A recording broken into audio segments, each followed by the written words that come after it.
colored paper for a collage. And I'm using water, color, water, and paper. I'm covering the paper first from top to bottom in the very traditional left to right and then right to left kind of slow, methodical method of getting the entire piece of paper moistened first. And then I'm coming back on top of that after the water has sunk in a bit, and I'm repeating that method, left to right, right to left, just picking up that moistened paint and striping it across, and then adding more water to the color as I go, because what I really want is to have a gradation. I want to have a red that moves into a lighter red. I want to have a blue that moves into a lighter blue so that it gives me that range of color movement in a simple way. So you can also do this by taking acrylic paints and painting newsprints, newspapers.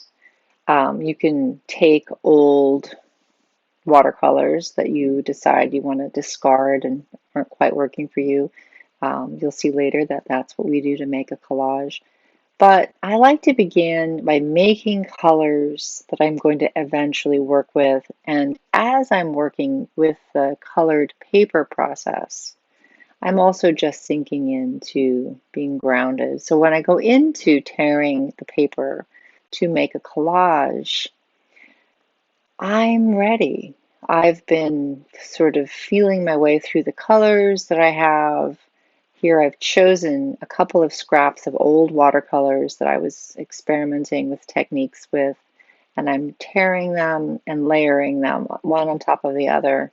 Tammy's doing the same. She chose a couple of old watercolors kicking around, and within those constraints of a couple of choices, and then tearing those old watercolors into small pieces of color, there's a whole kind of randomness that comes into play with the collage making process that adds an element of surprise. You're inviting randomness to become part of your process. Another way to go is to take your colored paper, whether it's hand painted watercolor paper like I'm using here, or if you're using construction paper or whatever it is. And I'm going to make a simple Valentine, and I'm layering my hearts over hearts. So I'm just taking my colors and I'm making something really simple and really graphic. And there's a specialness when it's a color you've actually created yourself, however you did it, because you're really part of every part of that color is from something you did, overloading your brush so it's really rich and robust color, or that fading out light, more kind of pastel or lightening of the color. Those are things that happen when you're making the color that are really cool and really personal. Um, so it's elevating the simple construction paper heart just a wee bit. If you give yourself enough time in the studio to play around with different ways of working, you'll find that your materials really start talking to you.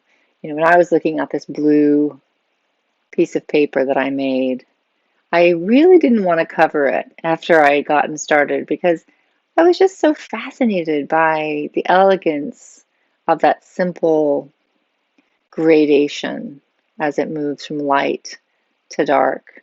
I mean, that could be a little painting right there. And you don't really find that same kind of surprise, I think, when you're working with really flat commercial products. It's also really fun to do something in your studio, so whether it's your living room or your kitchen table or wherever, where you're doing something that has a very low bar.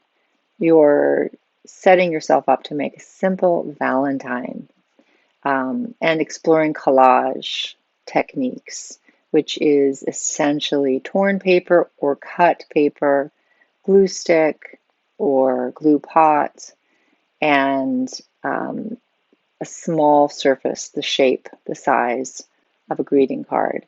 And within that realm of familiarity and restraint, surprising things will happen. And I love to be surprised.